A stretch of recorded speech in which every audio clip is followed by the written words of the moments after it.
The occurrence of this global health crisis of our times will not hinder this academic institution to continue raising the torch of knowledge and wisdom and reveal the light of hope and transpire the learning for the reinvention of the future.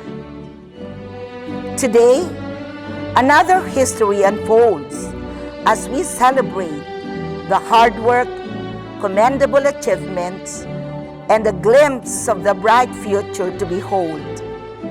Ladies and gentlemen, welcome to the 72nd Commencement exercises and the first University of Northeastern Philippines Virtual Graduation Ceremonies 2020. Ladies and gentlemen, the academic processional.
Behold, for the entrance of colors.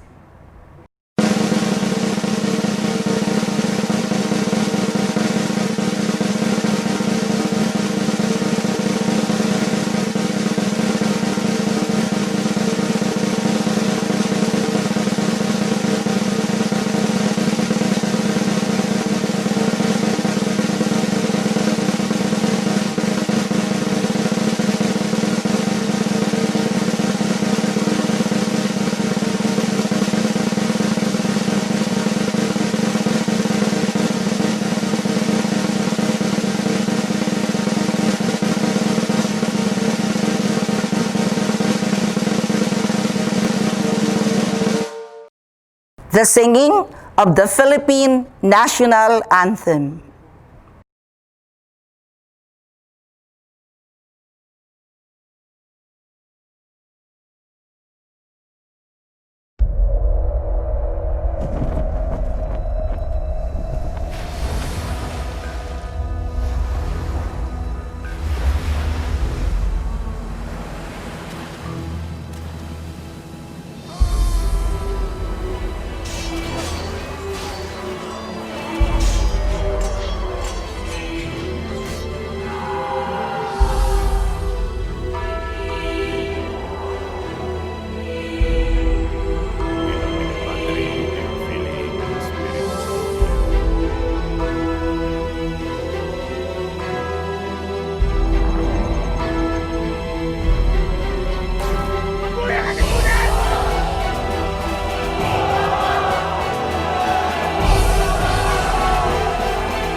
Mga kababayan, ang pambansang awit ng Pilipinas.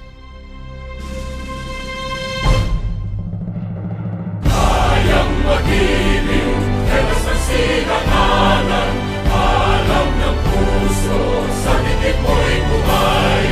Lupang hinirang, kuya ka ng magiting, sa manluluping, di ka pasisingil, sa nagatak tutok sa simoy at sa langit mong pagkaw, ay hinatang tulad, awit sa pagkayang minamahal.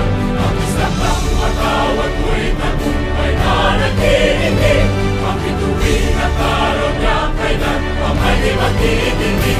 Luman ang araw ng walhaging pagsinta, buhay langit sa piling mo. Ang inigaya ng pagkay mga api, ang mamatay ng dahil sa'yo.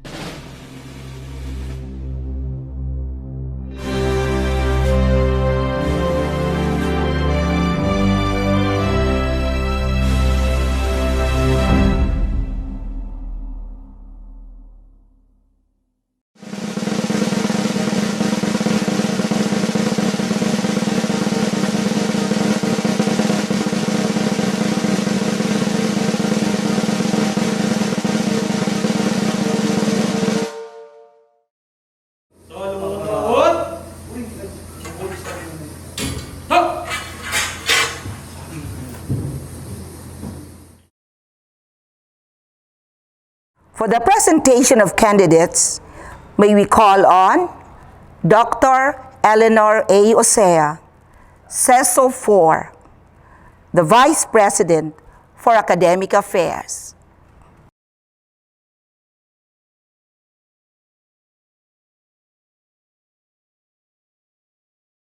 Madam President, upon the recommendation of the Faculty of Instruction through the respective deans, I have the honor to present for your confirmation and approval the graduation of 18 from the School of Law, Juris Doctor, and 209 from the School of Graduate Studies. Doctor of Philosophy, major in Human Resource Development, 1. Doctor of Education, major in Educational Management, 22. Doctor of Education, major in Educational Management, 22. Doctor of Business Management, 1. Doctor of Philosophy of Public Management, 2. And for the masteral degree, Master of Arts in Education, major in Administration and Supervision, 96. Master of Arts in Education, major in Early Childhood Education, 6. Master of Arts in Education, major in English, 18. Master of Arts in Education, major in Filipino, 12. Master of Arts in Education, major in Guidance and Counseling, 2. Master of Arts in Education, major in Mathematics, 12. Master of Arts in Education, major in Science, 15. Master in Business Administration, 3. And Master in Public Administration, 19. They have complied all the requirements prescribed by, for the Juris Doctor, the School of Law, the Legal Education Board of Manila, Philippines, and that of the University of Northeastern Philippines, and for the graduates, the School of Graduate Studies from Commission on Higher Education, Region 5, Legazpi City, and that of the University of Northeastern Philippines, City of Iriga. May we call on Attorney Remelissa G. Alfelor Moraleda, the University President, for the conferment of degrees and the titles of the graduates.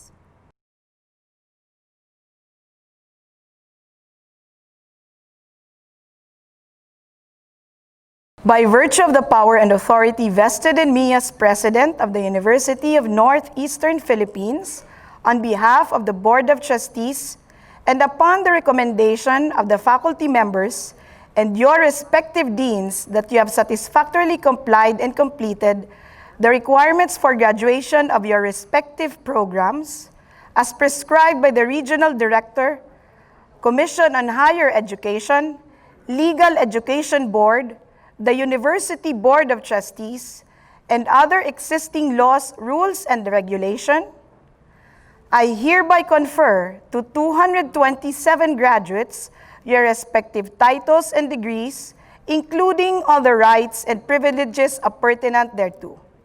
Congratulations, my dear graduates.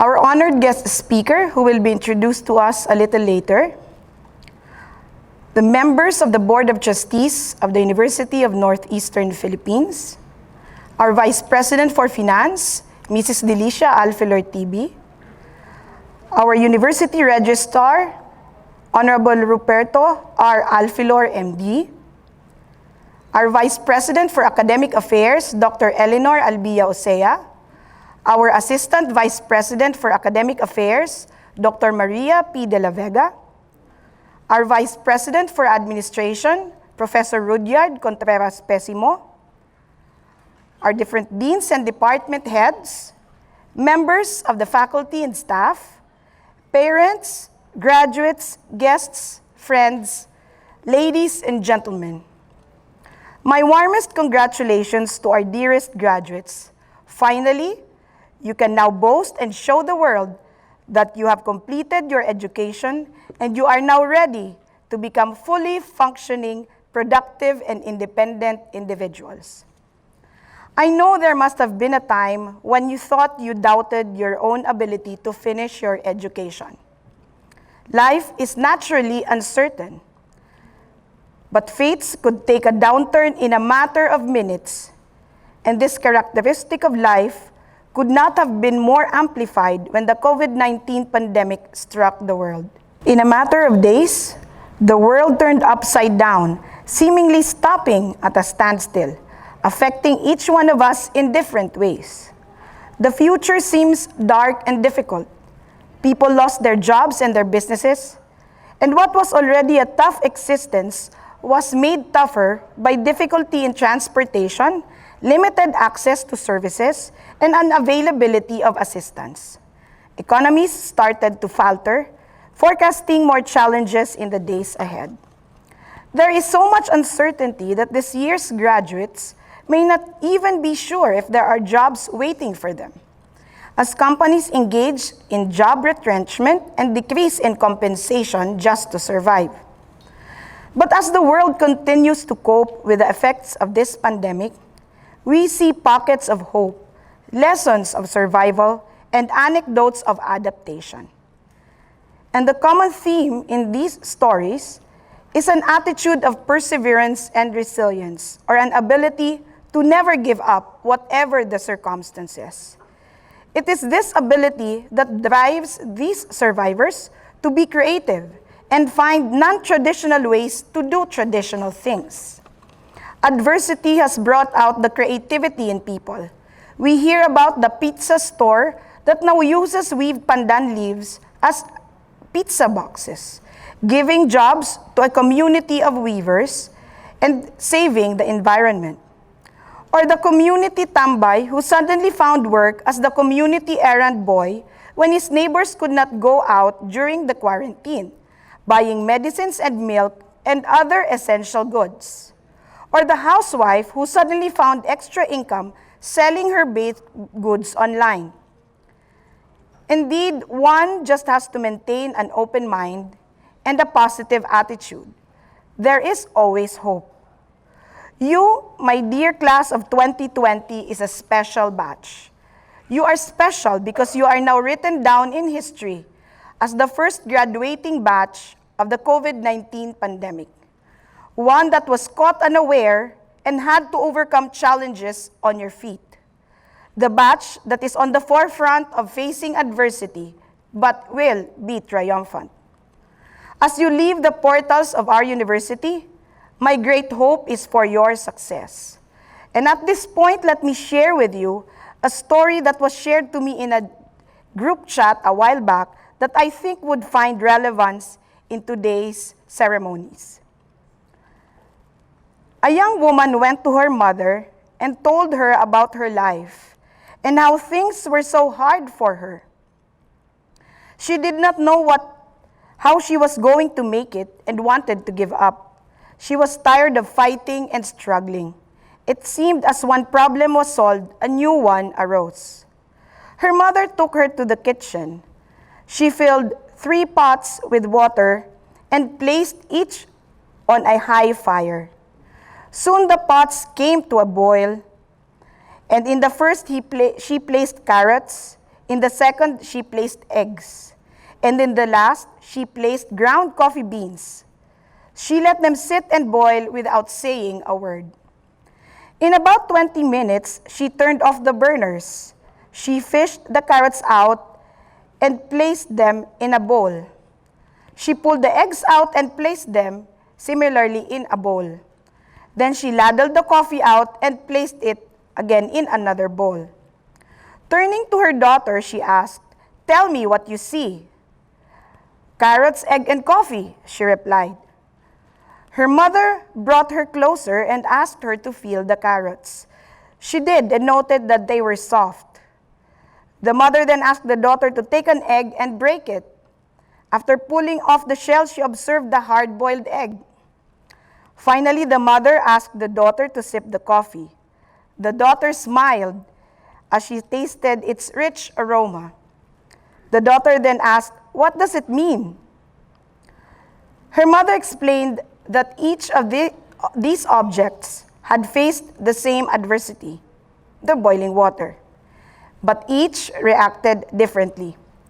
The carrot went in strong, hard, and unrelenting.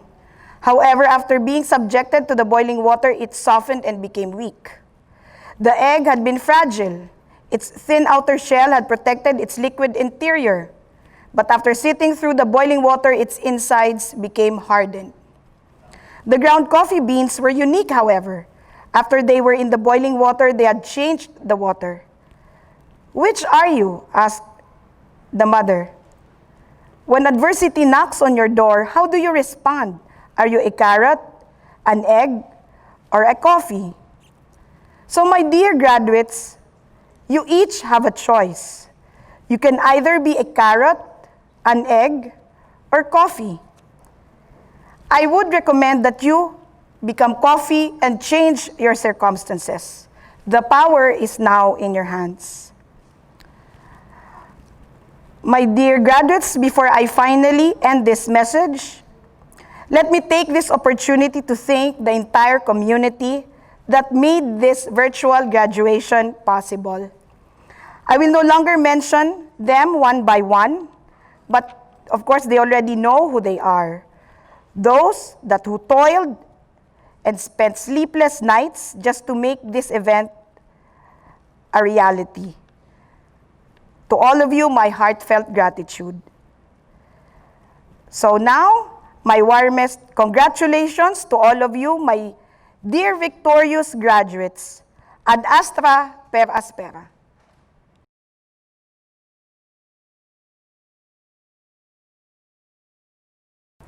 To introduce the commencement speaker, may I call on the Vice President for Administration, Professor Rudyard C. Pessimo, to be followed by the commencement address of the guest speaker.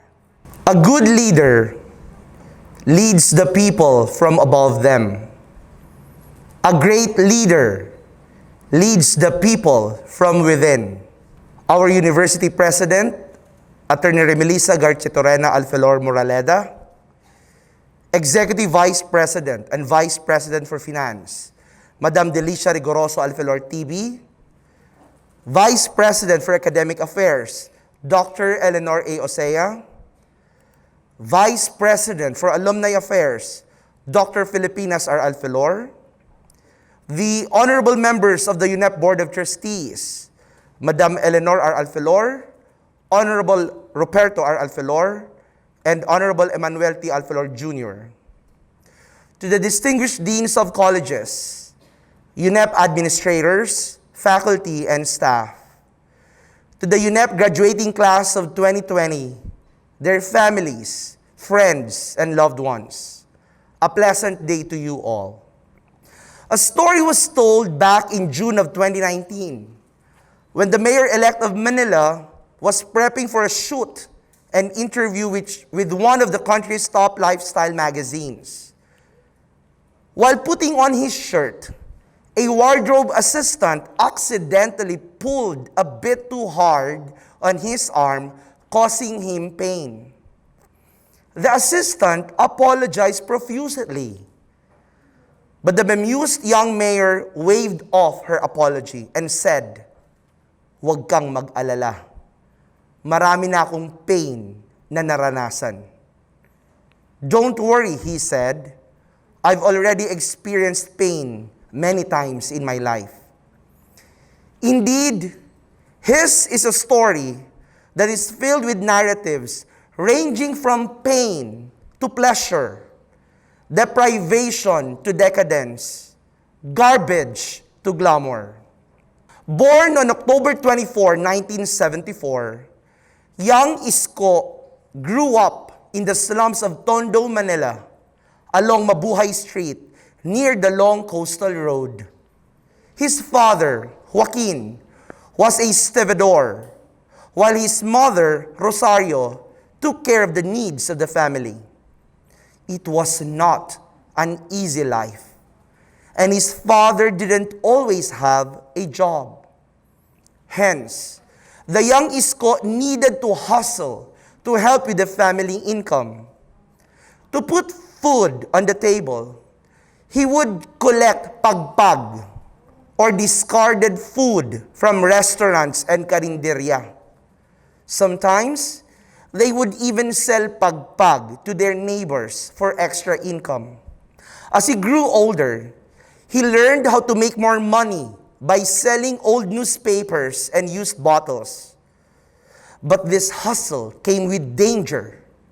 His comrades in the streets were often high on rugby, and work often led to brawls. something that young Isko said he tried to avoid as much as he could. Any kind of trouble might push him away from his family's dream for Isko to finish high school. His father only made it to grade 4, but his son would be different. College was out of the question, of course, given that the family could barely pay for the 120 peso fee for his almost free public education. There was a time his classmates would make fun of him in school for being a garbage collector. There was a time when then Manila Mayor Mel Lopez had a clean and green campaign in the city, and Isko, being a real trash collector, was teased by his classmates. Mayor, Mayor, they would call him. Still, the young dreamer could not be deterred. Back then, in his mind, he would go beyond high school. He wanted to become a seaman. Eventually, he dreamed he would be the captain of a ship. But fate had other plans. In January of 1993, Moreno was at a neighbor's wake when a talent manager and producer gave him an opportunity to be in front of a camera. He didn't know what that entailed, but as someone who had been through more frightening perils, this sounded like an easy kind of unfamiliar. His first acting gig, if you would call it that, was for the RPN 19 drama anthology, Young Love, Sweet Love. It was hosted by Herman Kuya Germs Moreno, showbiz veteran and entertainment impresario. In that episode, the newbie Moreno had one job: ring the doorbell. The call time for the shoot was at 9 a.m. They shot his scene at around 7 hours later. But the long wait in an air-conditioned room with free food doing nothing was for Moreno pure bliss. He got 1,500 pesos for the stint. He got his first paycheck, which he would spend on a pair of underwear and the food for his family. Eventually, the boy's charm and good looks would take him beyond the role of the doorbell guy. He was soon asked to audition for the 7th batch of hosts and adopted the screen name Isko Moreno as soon as he stepped into the bright lights of the hugely popular variety show That's Entertainment. His showbiz success came with his unrelenting rise to fame. He made movie after movie, enjoying the stream of income that he gained from his projects. His years as an actor and entertainer throughout the 1990s are well documented, although he never quite became a white-hot superstar. In fact, he would be the first to characterize his success in the entertainment industry as moderate. He also doesn't gloss over the years he spent doing more risque roles for movies produced under Notorious Studios' Seiko Films. But since it's in his nature to always be on the lookout for self-improvement or just something new to do, he stepped out of the showbiz world to date a different route. Isko first entered politics by running for councilor in 1998. It was a decision done on a whim, he admitted. He was just feeling lucky that year. He approached then Vice Mayor Lito Atienza and found himself a slot in the race. He also found himself in the middle of campaign trash talking, something he didn't think would hurt him hard. The boy from Tondo was lambasted for having only finished high school. People called him artista lang. Never one to raise a white flag, he used the weapons of his detractors against them. He was an artista, yes. He was just a high school graduate, yes. But he was also from the people. He told his audiences during the campaign, "Walang sino man ang makakapagsabi dito na alam nila ang pakiramdam ninyo kapag kumakalam ang sikmura ninyo. Ako, alam ko yun. He won that election as Manila's youngest ever city councilor at 23 years old. And he served as councilor for 3 terms. While he was councilor, he went back to school. He wanted to learn. He wanted to fight back and prove his detractors wrong. He, too, belonged in public service. He, too, belonged in politics. Then he heard that his fellow artista turned politician Mayor Vilma Santos attended a few courses at the University of the Philippines to help her with her new role. This inspired Isko to follow suit. He headed to UP and inquired about the institution's special programs on legislation. With the financial support of former Manila Vice Mayor Danny Lacuna, Moreno was able to take the program and finish it. But he didn't stop there. Moreno enrolled in leadership and governance courses at the John F. Kennedy School of Government in Harvard University and at the Said Business School of the University of Oxford. With this kind of education in his arsenal, Isko went on to become Manila's youngest ever elected vice mayor at 32 years old. First under Alfredo Lim, then under Erap Estrada for 3 consecutive terms.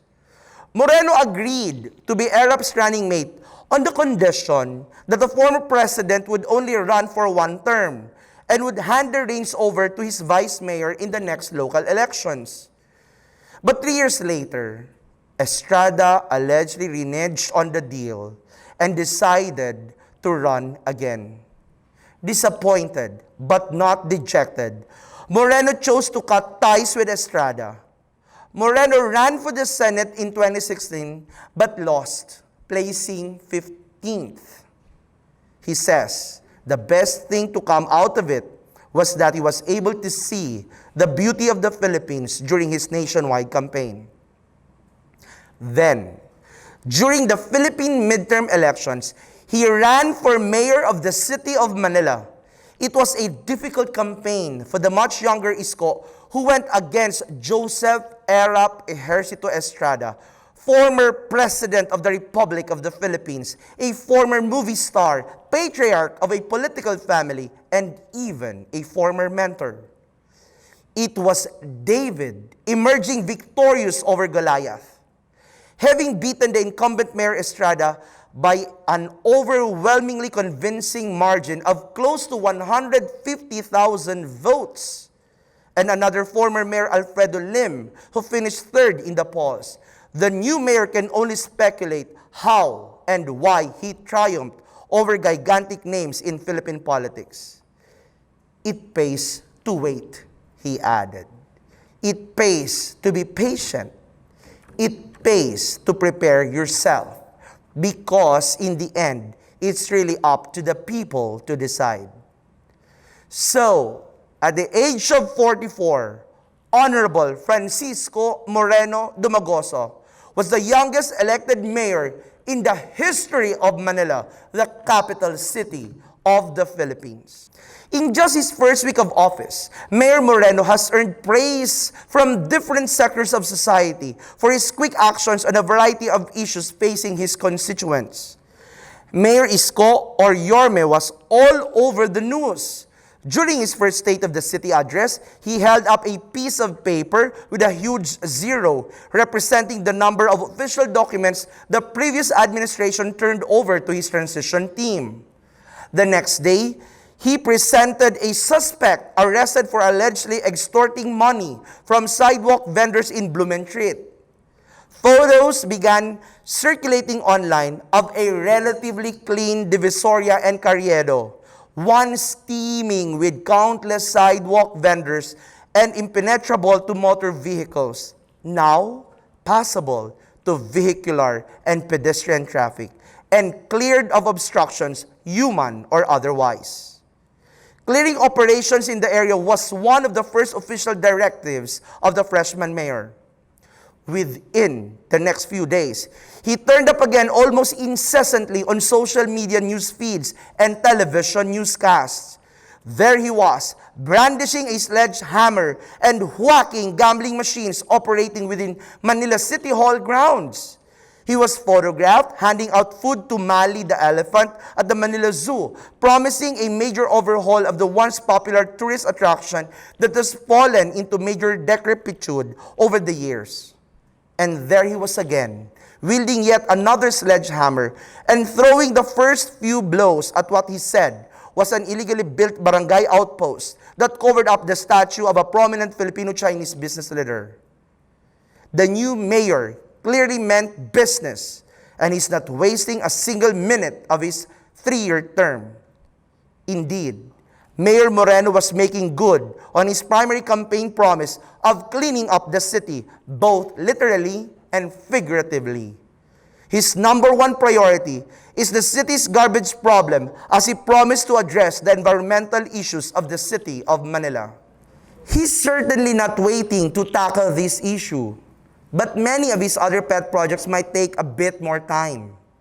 Poverty alleviation, social amelioration, infrastructure, and heritage preservation, all are on the new mayor's to-do list. He is especially keen on bringing back the glory days of Manila through its colonial buildings or what's left of them. He promised to bring back the glory of old Manila. But preserving the past didn't mean ignoring the demands of the present. Moreno outlined his plans to balance respecting Manila's history with adopting measures to address the challenges of modern times. He mentioned introducing new technologies, ideas, and concepts in governance, as well as reintegrating Manila back into the fold of agencies of national government. He says the decision to run for public office happened more because he felt the desire to give back, to return the blessings he had been given during his years in the limelight. Having only finished high school, Moreno admits an initial ignorance of the exact function and responsibilities of a councilor, a vice mayor, and a mayor, but an intense desire to learn the ropes and to actually take politics seriously. He was willing to quit showbiz altogether, has set him apart from many other actors turned politicians. Having seen Mayor Isko in action during his first week in office has led to the people's renewed sense of optimism and, dare we say it, hope that in an age when it's all too easy to become cynical about politics in this country, it is good to know change is still possible. While it's way too premature to call his term as a triumph for all Manileños, his actions thus far look promising indeed. As the mayor of a highly urbanized city with 1.8 million constituents during nighttime and almost 3 million during daytime, Mayor Isko Moreno surmised that if he could say something to his 10-year-old self scavenging for food at a fast food dump, he has this to say: "Galing mo, kid. Posible pala. If this thing happened to me, it can happen to anybody." Ladies and gentlemen, it is my distinct honor and privilege to introduce our commencement speaker, Honorable Francisco Moreno Dumagoso.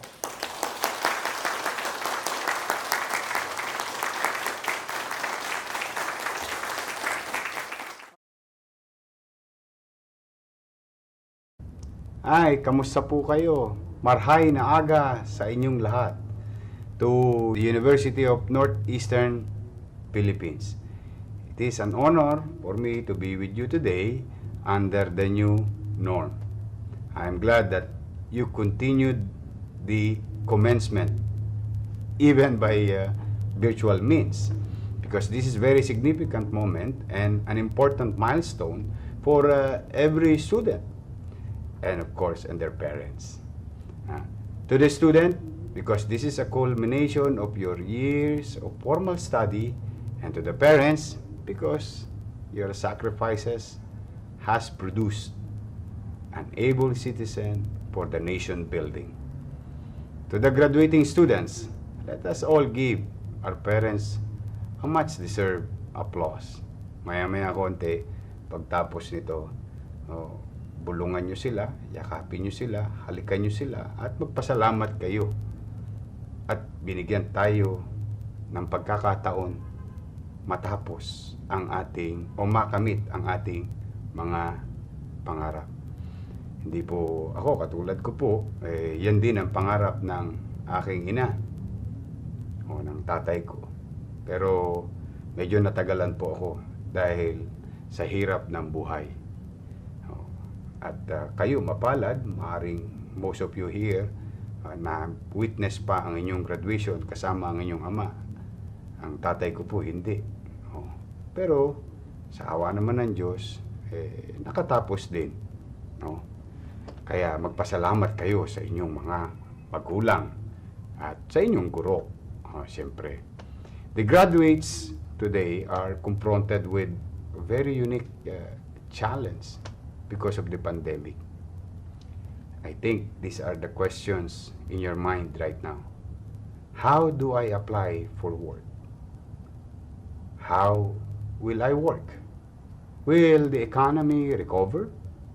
How can I help with the family? Lahat po ng katanungan natin ay how, hindi po why. Kasi, hindi naman natin mahahanap ang kasagutan kung bakit nagkaroon ng COVID-19. Pero, tayo po'y tinuruan ng pagbabago, ng gawaing bago, tulad na lamang ng pagmamahal sa ating kalikasan, pagiging malapit sa pamilya, pagpapasalamat sa kung ano po meron tayo ngayon. Ang buhay po ay simple. Hindi po masama ang magasam, pero dapat matuto rin tayo magpasalamat. Kung kasama natin ang ating mga magulang, may pagkain sa hapag, may matutuluyan, malusog tayo, simple lang, just be grateful. Ang COVID-19 ay tinuruan tayong maging malinis. Naalala nyo ba yung 3 payo ng World Health Organization at DOH? Ano sabi? Suot ng mask, magugas ng maigi ng kamay, at dumistansya sa bawat isa. Yan 3 bagay na yan mapapatupad din nyo sa inyong sarili at inyong pamilya, nakatulong na kayo to our fight against the pandemic. Families and communities are crucial. Cleanliness and discipline are important in all the things we do today. The key challenge of education in the 21st century is, are we producing the graduates needed by the economy under the new norm? Mahalaga po ba ang information technology, data science and analytics, supply chain and logistics? Our graduates today are the digital natives. Technology is part of their DNA. They know technology. They live and breathe technology. Can we, therefore, use that know-how to build open governments, smart cities, connected communities, and much more? COVID-19 has showed us that our public health system has to be in place. Capacities need to be enhanced. Kaya nga po sa Maynila, mapalad po kami, meron po kaming 6 na district hospital na pinipilit naming parang maging pribadong ospital. May makabagong gamit, some rooms are air conditions, fix all other facilities, provide more doctors, nurses, medtech, at iba pang allied profession. Government has to go online. As you can see, you can now transact in Manila. I think, modesty aside, Manila is the first end-to-end solution. Nang pinasimulan namin yung Go Manila app, or mamaya po, you can visit it, www.gomanila.com or www.cityofmanila.ph. Kasi po, gusto namin, maiiwas namin kayo sa kapahamakan, pero natutugunan ninyo ang inyong responsibilidad sa pamahalaan, sa pagbabayad ng amilyar at businesses, and all other services are online. Ngayon, kahit na nasaan ka sa mundo, pwede kayong magbayad ng, sabi ko nga, amilyar, kumuha ng birth certificate sa Maynila. Education has to overcome the challenges of connectivity and build platform of tomorrow where home, teaching, and lifelong learnings are drivers. Marami pong binago ang COVID-19 sa buhay natin at dito sa siyudad ng Maynila. At marahil, ganyan din po sa Iriga. Hindi po tayo pwedeng huminto. Opo, nakapanlulumo, pero hindi po tayo pwedeng manatili sa panlulumo. We need to continue our work. We need to rise amidst the risk of the pandemic to hold our people for the opportunities of the future. We saw the shift of micro, small, and medium enterprises to online. Base sa 2018 list ng establishments of the Philippine Statistics Authority, recorded about 1,003,111 business enterprise operating in the country.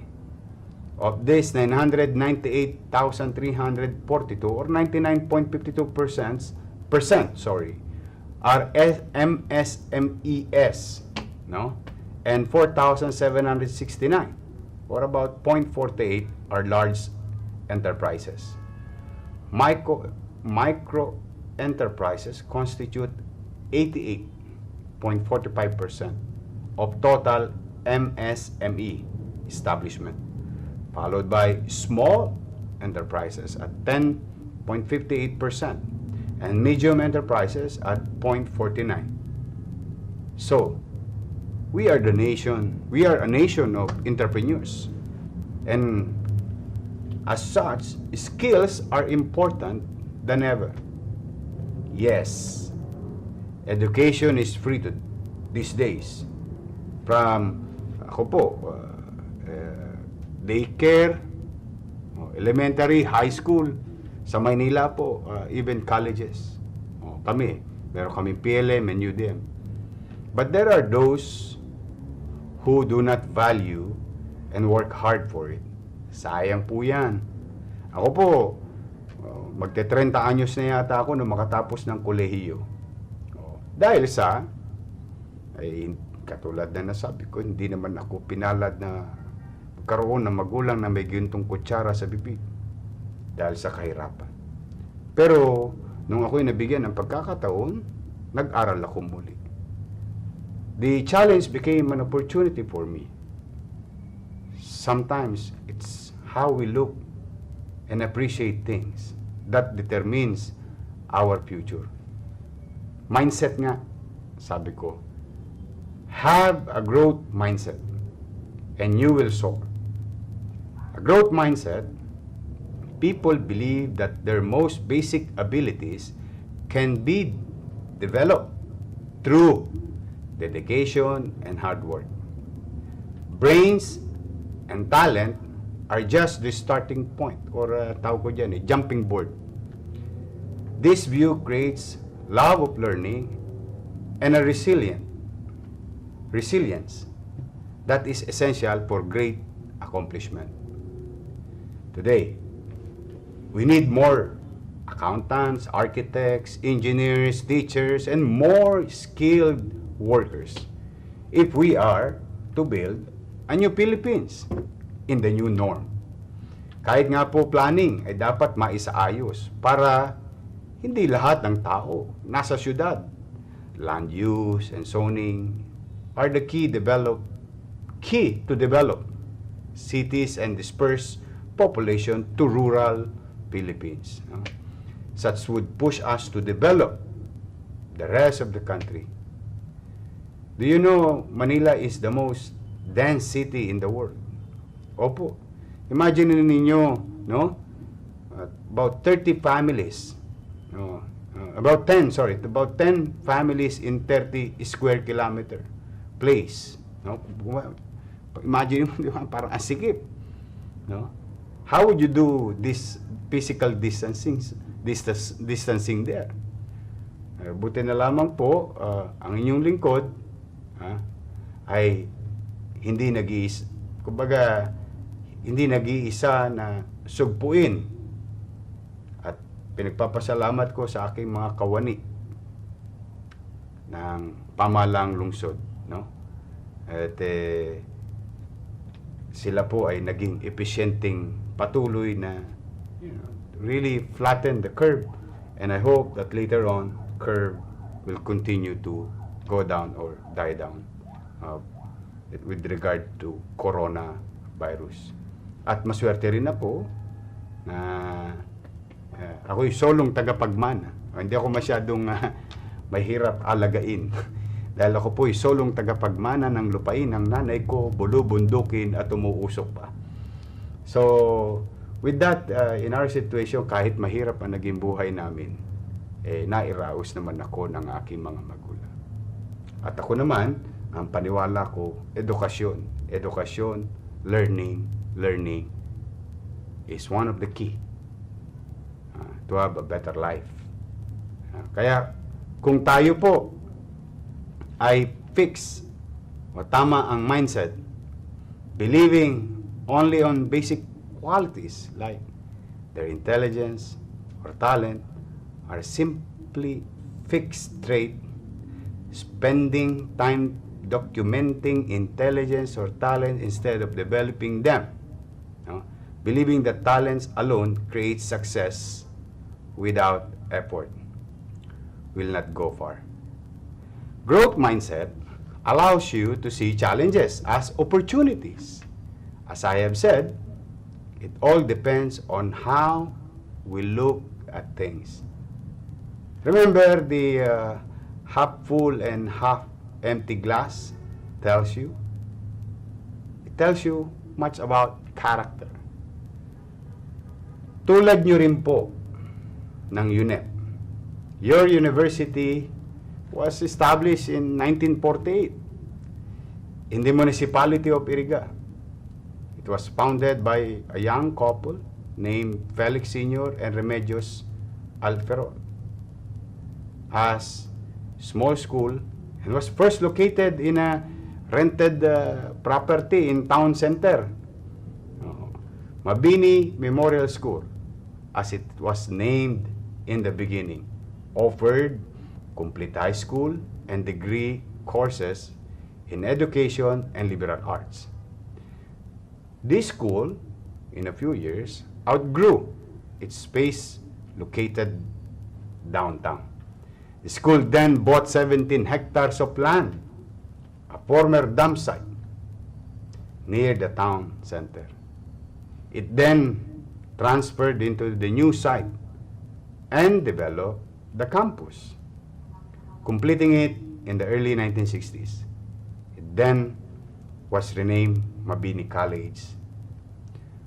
Additional degrees were offered and school population even grew more rapidly with the diversified campus offerings. In 1974, yun po yung araw ng panahon ng kapanganakan ko,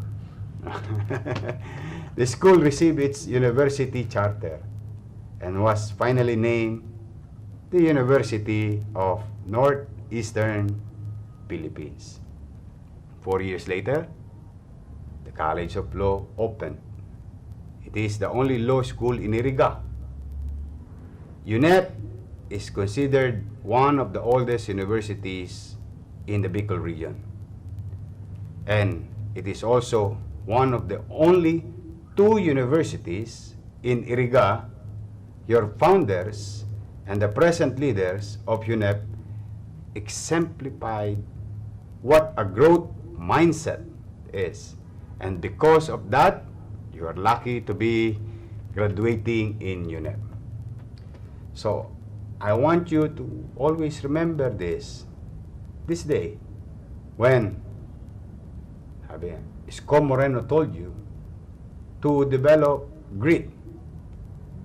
Hold it like you hold on to character and honor. Grit will capacitate you to face the opportunities. Grit is perseverance.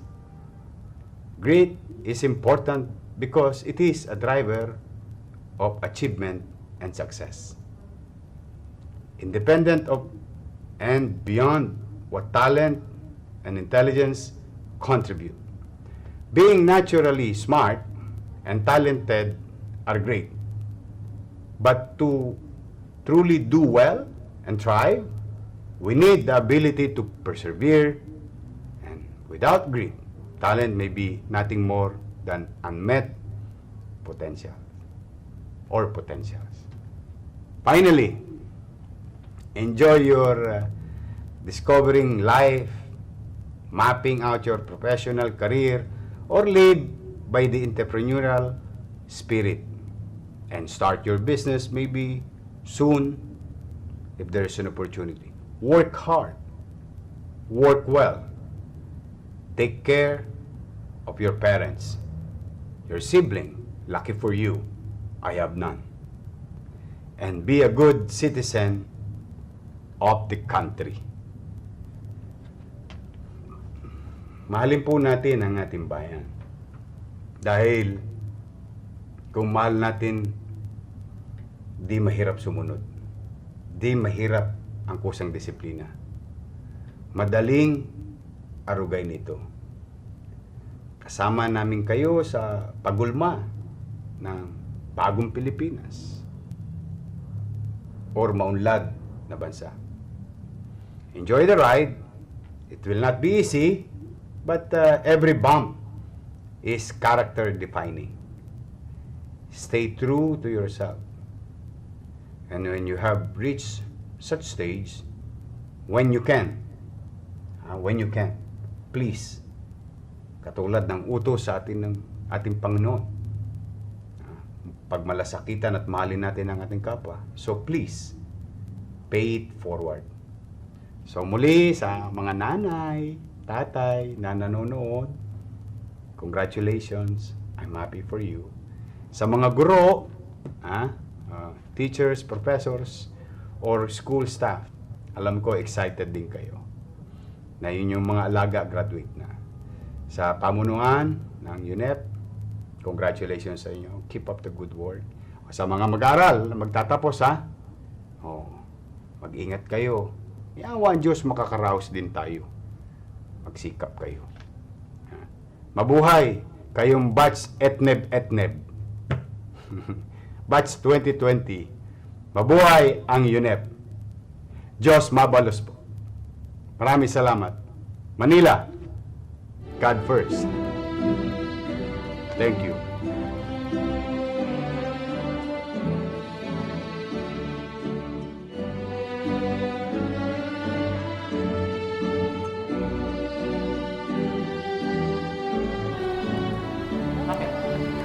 Bachelor of Science in Architecture. Ako rin, Gaudencio Jr. de Belen.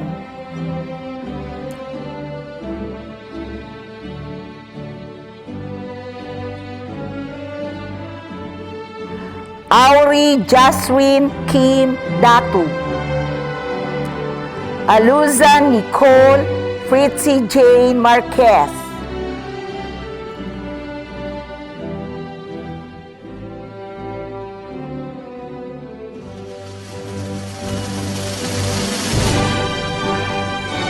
Babila R.J. Padua, Journalist of the Year.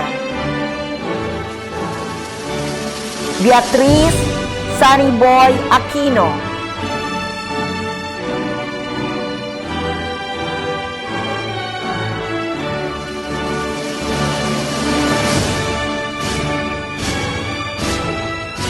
Belza Sigfred Dominic Caparino.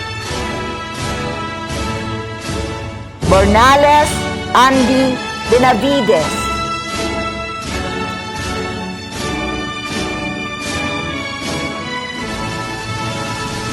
Breboneria Cheris Adam,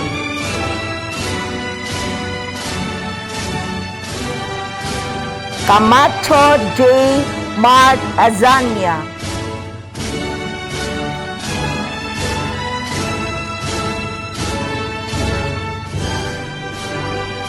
Canieva Christine Joy Moreno,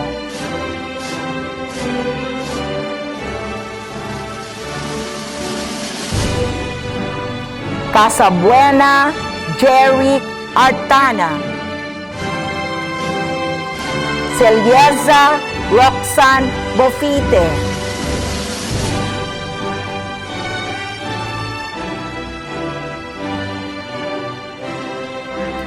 Corvera John Paul Ubenia,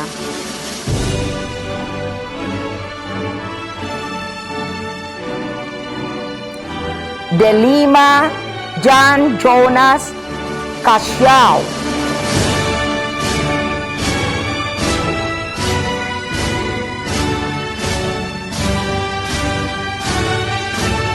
De Los Santos Mark John Villanueva,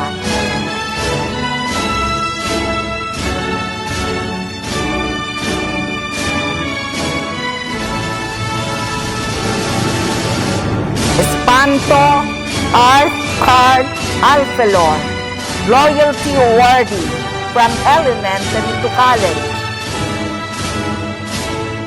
Esperida Johara Janine Reyes, Gunyo King Robert Parpan,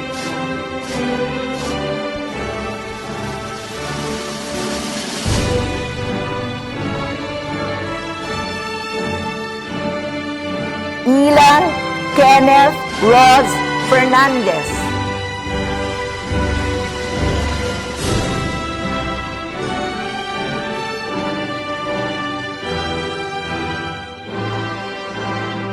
Imperial Juan Carlos Botor,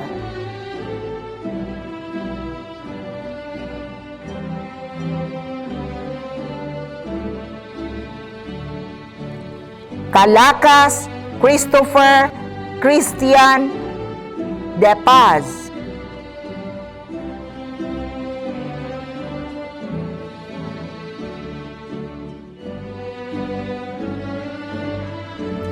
Lagasca Kisha May Urbino,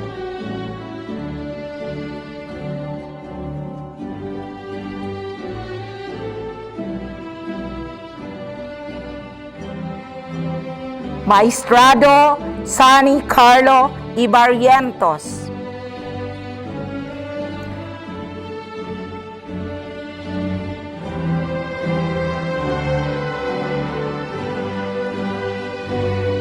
Martinez Benedict Malaya, Journalist of the Year,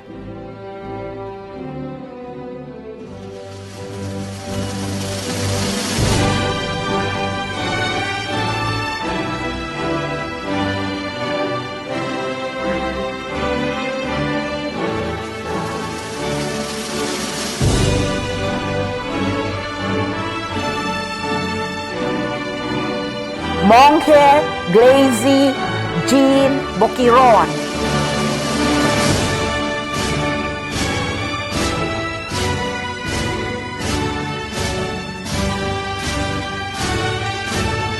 Nadal Luis Nicole Verdiflor,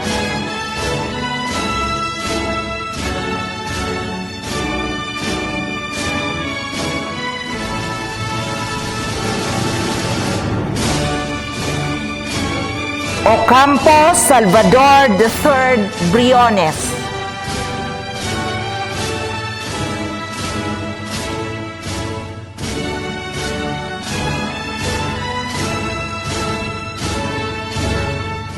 Pana Jason Kidato,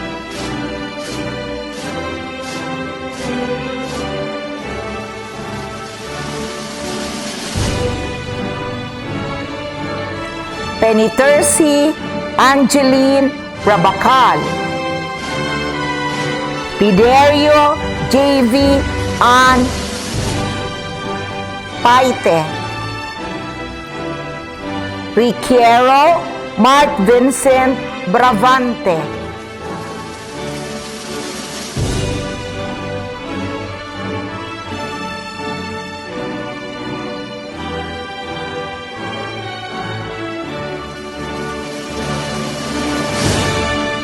Rivera Hamdi Maestrado,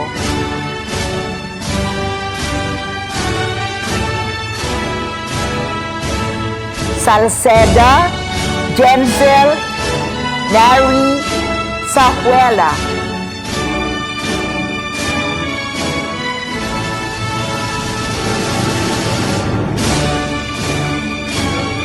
Saison Jericho Tobilio,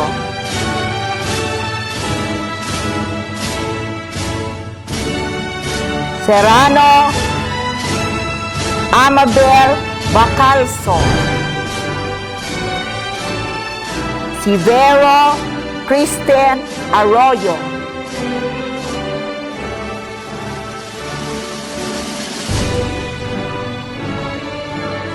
Tuy Angelina Lu Magnaye,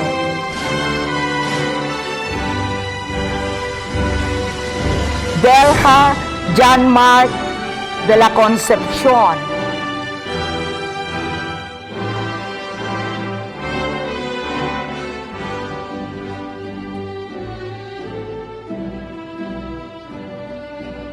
Bachelor of Science in Civil Engineering, Balderas Aranelia Algura, Barela Michael Vincent Gastillo,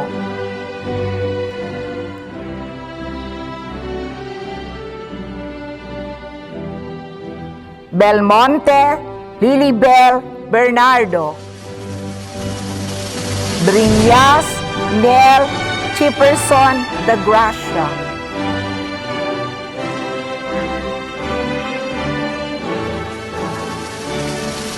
Kabitana Sani Agaton,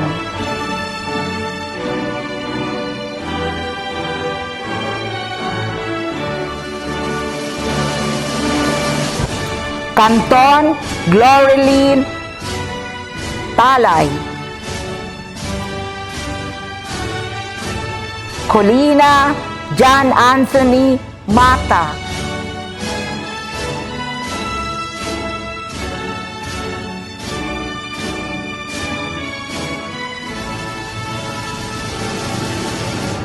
Desquitado Aldin Abaga,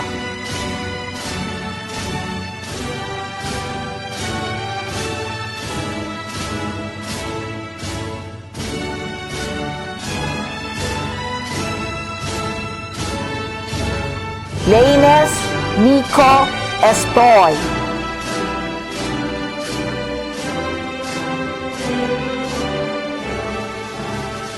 Martires Joy Faborial,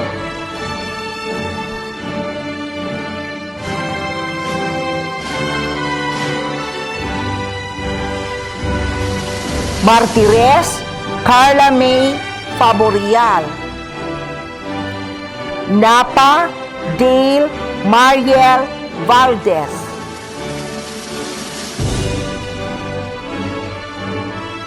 Ritas Marjorie Cuario, and Salas Mark Jesus Arandia. Bachelor of Science in Electrical Engineering, Balang Jonas Cesar Pandes,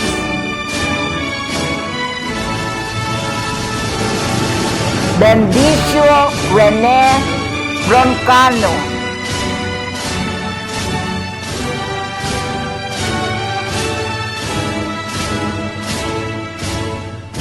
Montenegro Melulit Mar,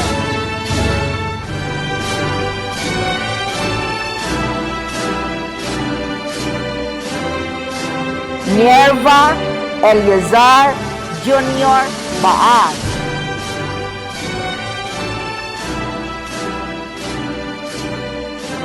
Salas Jomel Julia.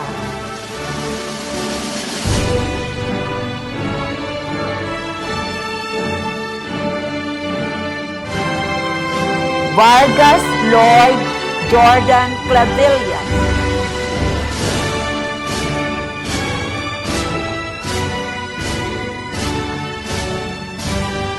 Bachelor of Science in Electronics Engineering. Banser Vic J. Millete, Loyalty Awardee from high school to college.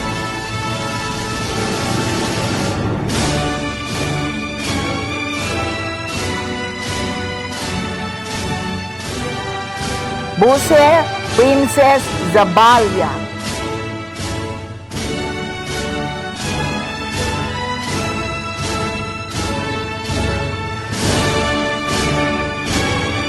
Katungal Raymond Polyoso, Loyalty Awardee from high school to college.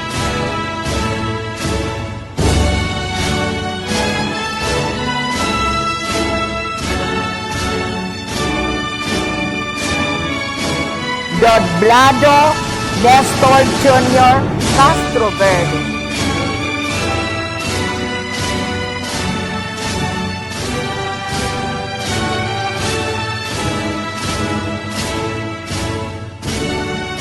Villaruel Jula Lagrima.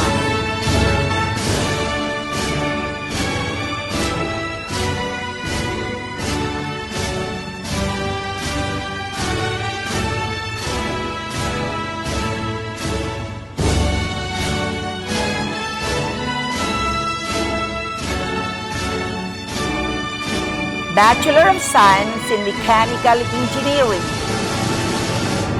Bronjal Rhoda Shane Mora. Katange Jose Jr. Balang. Dimaiwat Kevin Magallanes.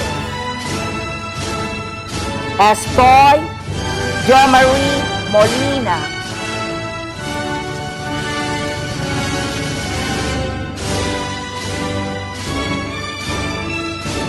Foliero Ronald Kervin Ballester.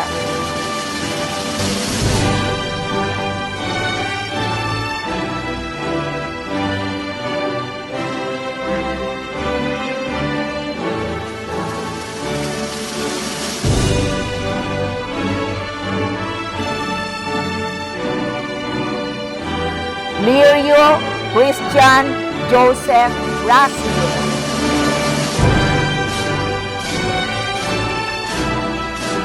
Monje Aaron J. Lizardo.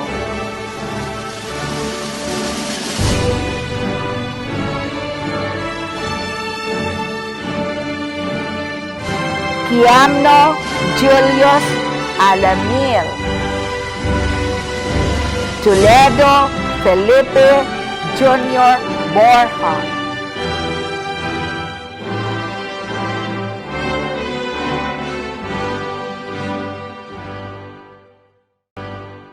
Bachelor of Science in Geodetic Engineering. Arias Annie Lynn Solano. Bristol Camilo Toledo. Dimanarig Erwin Domasini.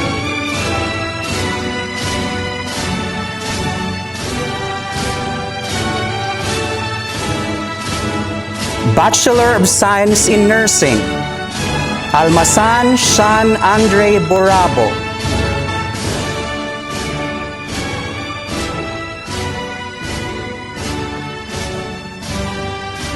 Ariola Leo Rigaspi.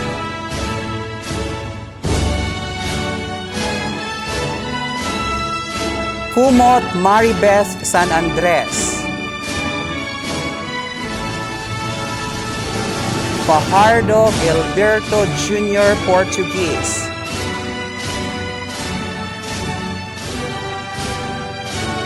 Ungog Jeanette Corralde.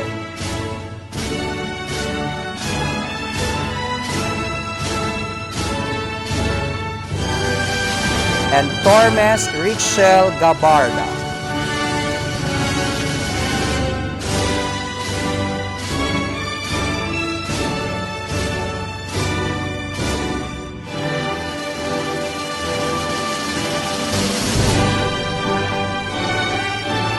Bachelor of Science in Accountancy, Ailes Marison San Antonio,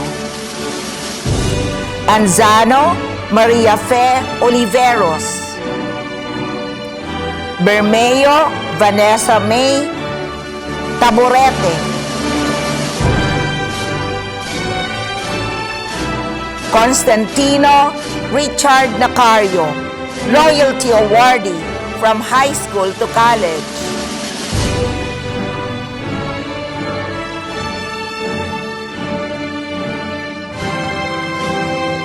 Cortez Camille Bingbing, Eugenio Maricris Vargas, Loyalty Awardee from high school to college.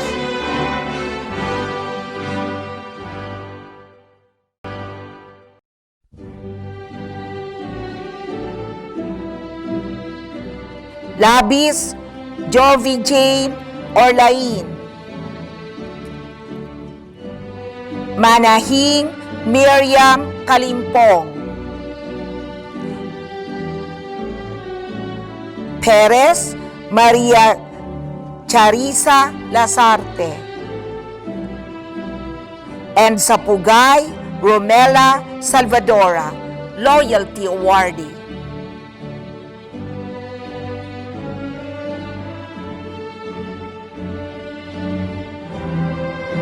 Bachelor of Science in Customs Administration, Robles Aiza Sazon, Tapit Francis John Akbang, Bachelor of Science in Entrepreneurship, Abrera Stephen Alanis, Breboneria Lovely Angeles,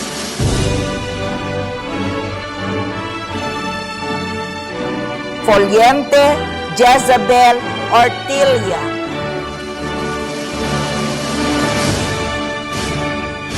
Gallarte Christian Bayrante,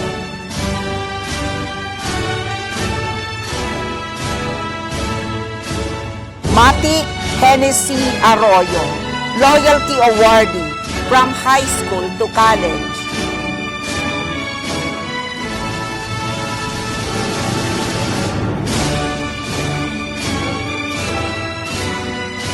Orolfo Maria Imelda Cabanyero, Supil Thea Rolin D,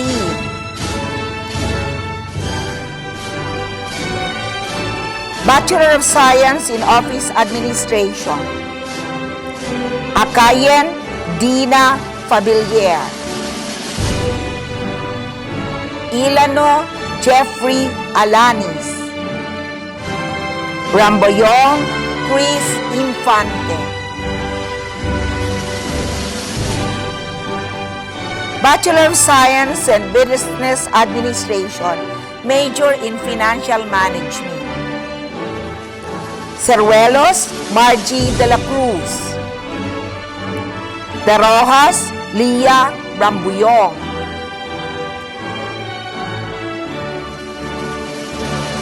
Ihera Jonaline Rosales, Bachelor of Science in Business Administration, major in Marketing Management, Malabines Mary Chris Cuya, Castillo Kimberly Puso,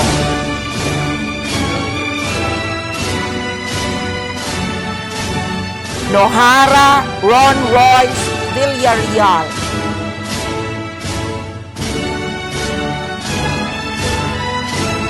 Uy Christian Cabanas.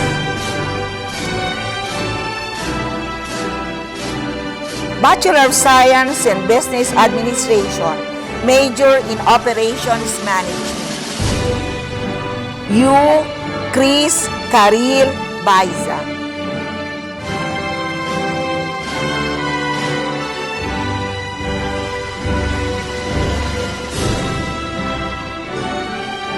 Bachelor of Secondary Education, major in English. Milia Joy Reginaldo.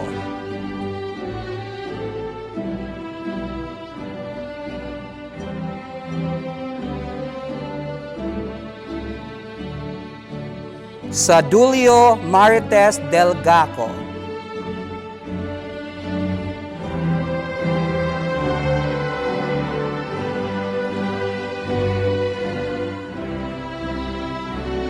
Cerrado Emmy Joy Naldo, Journalist of the Year.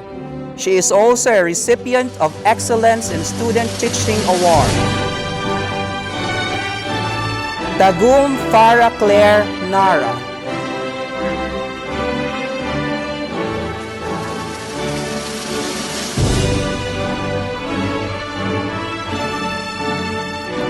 Bachelor of Secondary Education, major in Filipino.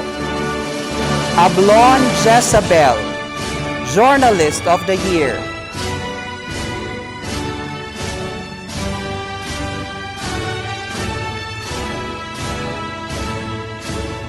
Derecho Teresa Ann Libreja.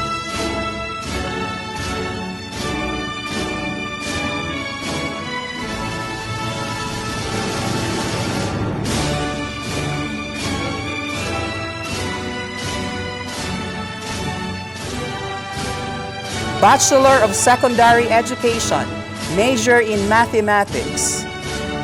Ilarde Mary Jane.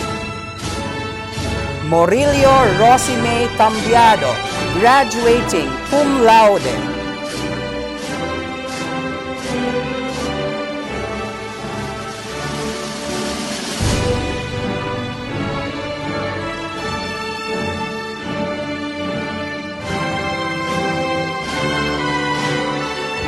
Valle Janrica Dize.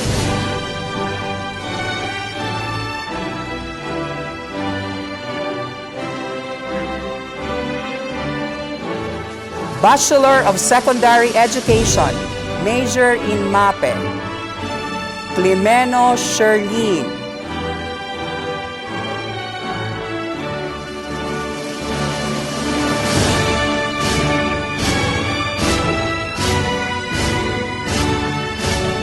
Bachelor of Secondary Education, major in Values Education. Balaga Romel Deliso.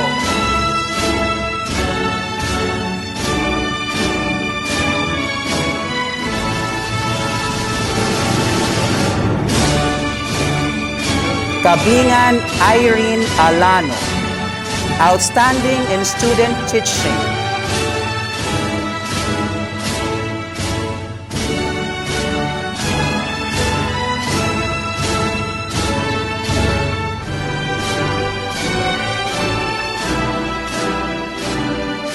Ibuenga Jessery Dongon, a recipient of Excellence in Student Teaching Award.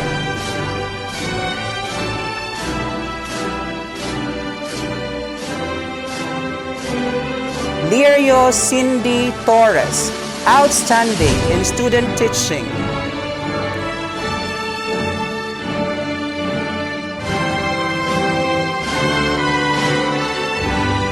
Luna Coracel Olanio.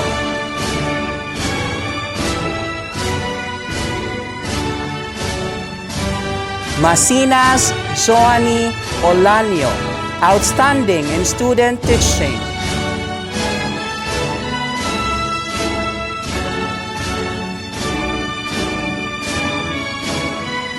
Noveno Agustin A.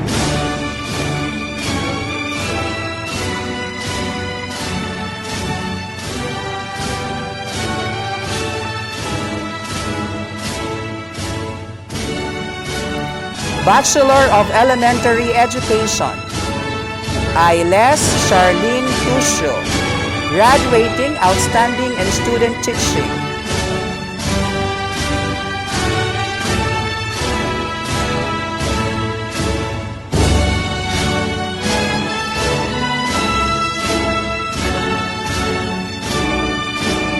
Azcaraga Mayra Altes, Bawa Diana Christine Lastimosa,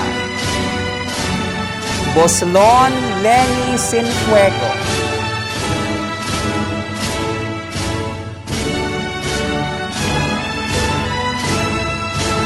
Brillo Mary Grace Niegos,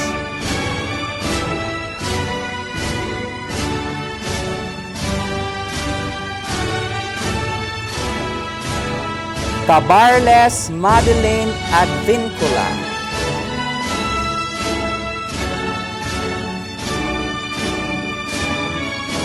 Cervantes Cindy Soriano,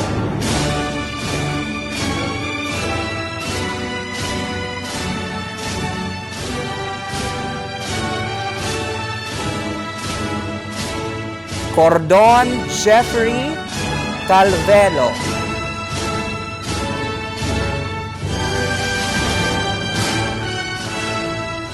De Guzman Annalyn Belardo,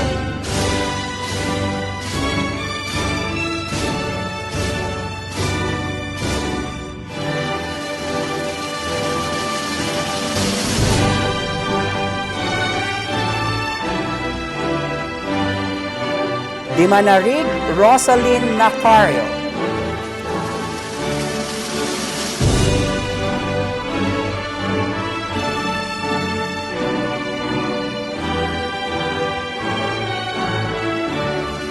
Fortuna Josie Magtango,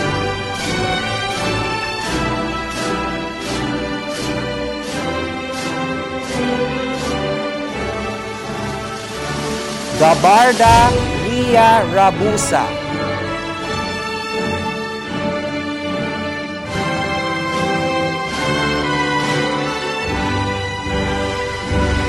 Gaspi Fanny San Antonio,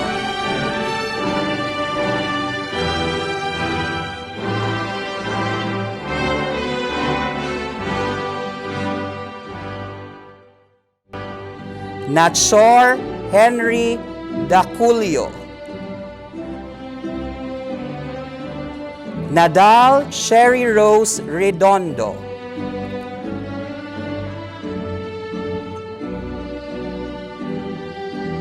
Nantes Rogin Rafalio,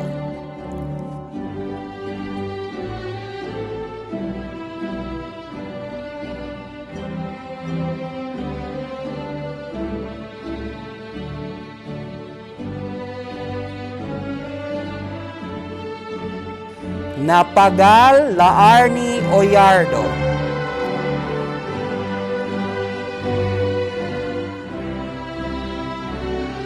Nino Franco Loida Adorna,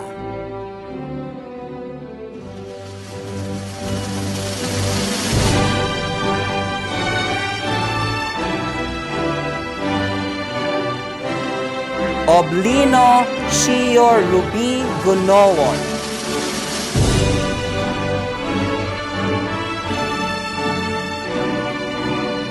Oniedo Mayan Nacario,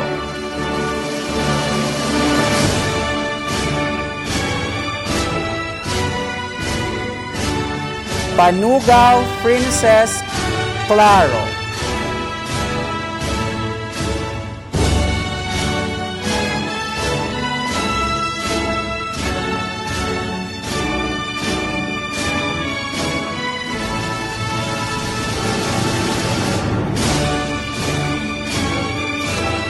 Ramirez Jessa Banyaria,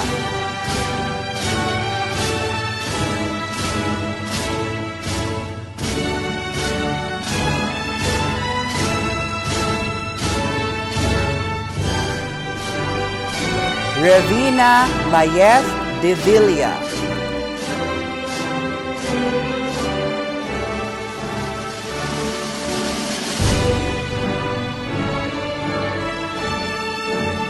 Tampis, Lenivic Molina.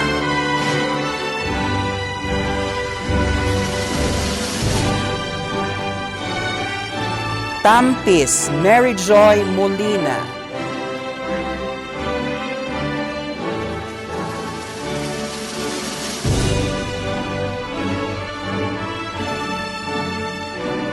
Tirao, Carla Rica Banyaria, outstanding in student teaching and journalist of the year.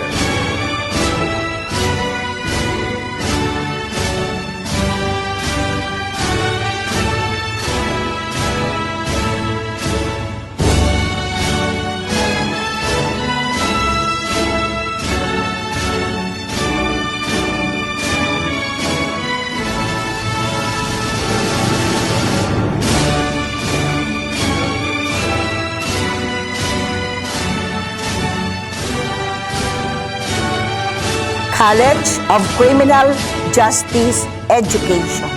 Andalis Alejo J. Bernales. Arabis Joshua Nino Lagati. Asare Vincent Calino. Asyao Marvin Rambuyong. Baal Ronald Cural.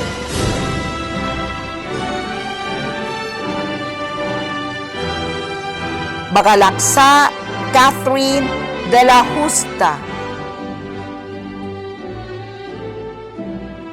Bagayawa Kize Pearl Salamanca.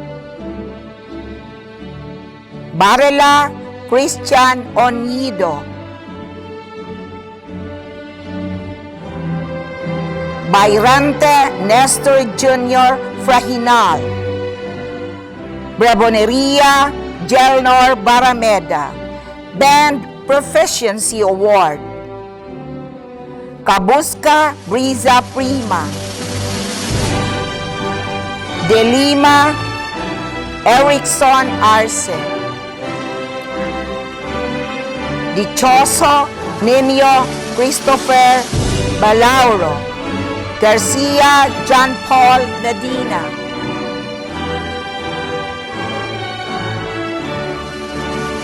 Gaspe Rodel Castroverde. Joven Lambert Samantela. Lumabe June Tabarangao. Magpadalita Manalo Mandane.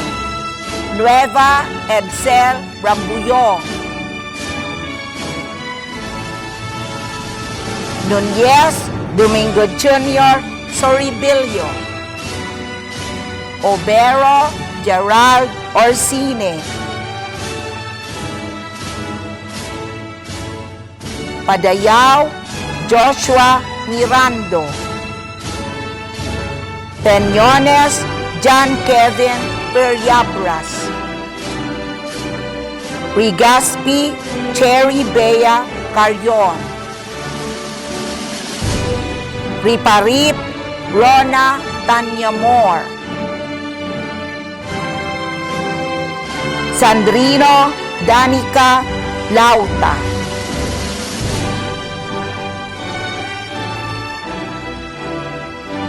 Sarahan Lorely Elgar.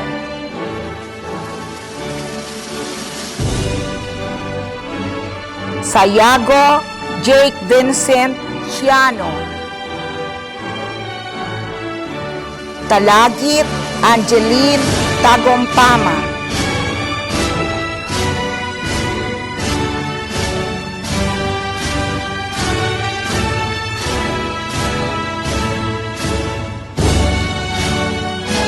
Leadership Award as Corps Commander. Talangan Jemper Bison.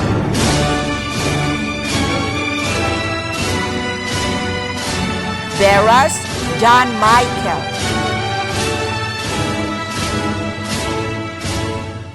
And Villa Jerry Oxen.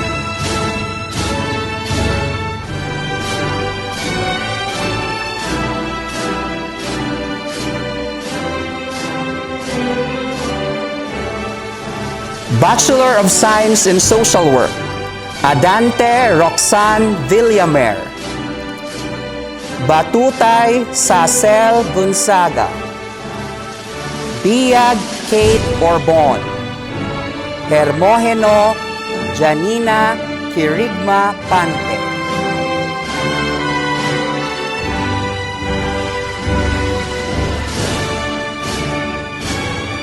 Bachelor of Science in Hotel and Restaurant Management, Albia J. Lawrence Secretario. Ampungan Lami Colarina. Bijeras Jean Betagara. Bersola Lea May Badilla.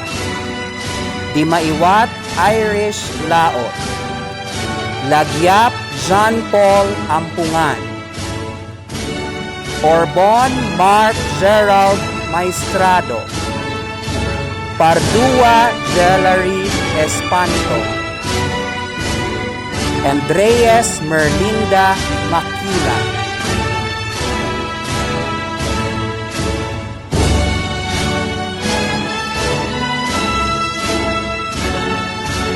Bachelor of Science in Marine Engineering, BS MARE, 3rd year, Andalis Ken Barasina.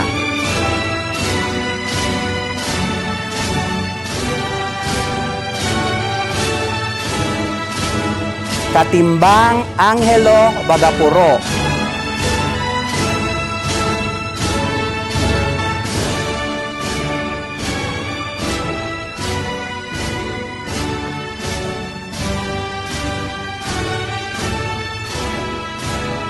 Gil Ricky Ibo.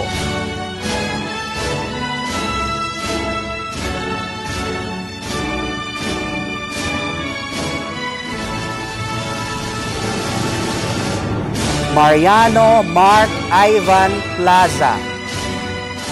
Peraha Joram Boqueron.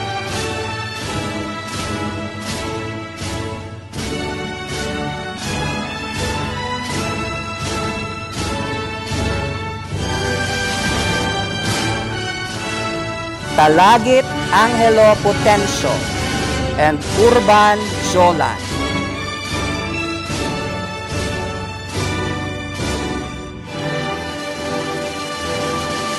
Bachelor of Science in Marine Transportation, BSMT, 3rd year, Esplana Gordon Cortez.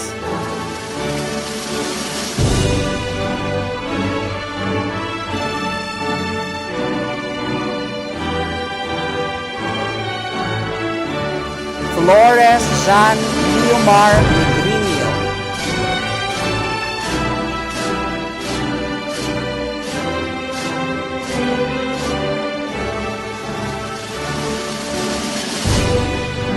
Morillo John Mark Cambiado.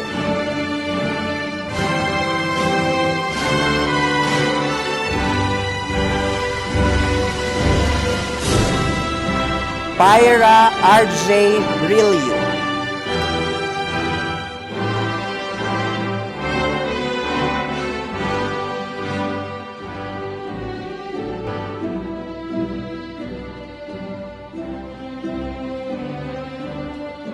Portugal Kevin Rasiles.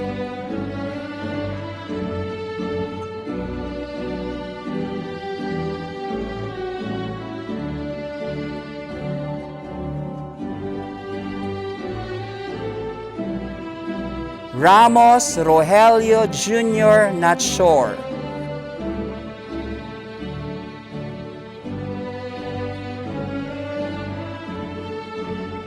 And Sabinorio John Paul San Antonio. To lead the graduates in their pledge of loyalty, may I call on Mrs. Delicia R.A.T.B., Vice President for Finance, in behalf of Dr. Filipinas R. Alcalon, Vice President for Alumni Affairs.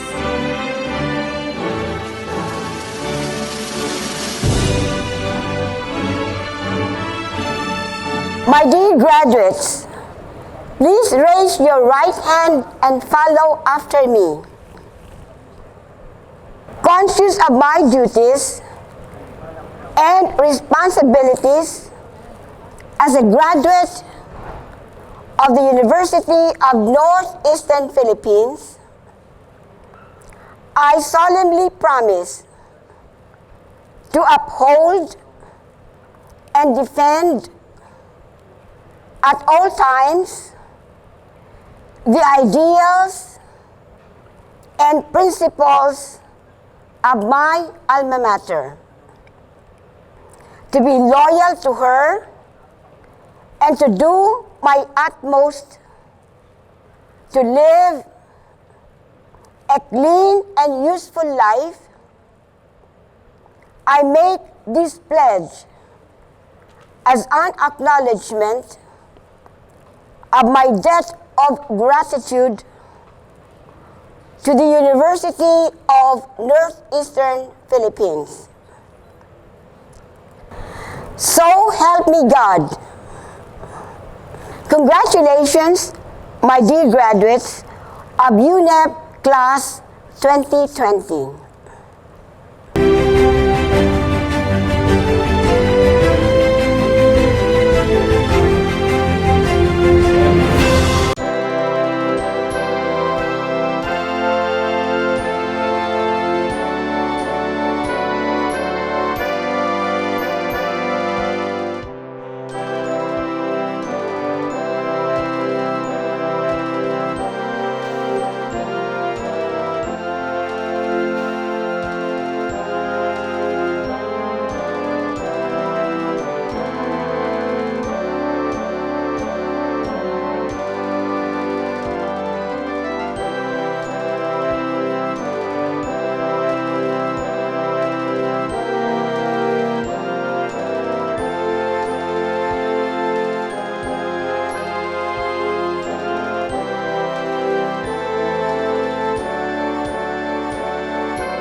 The exit of colors.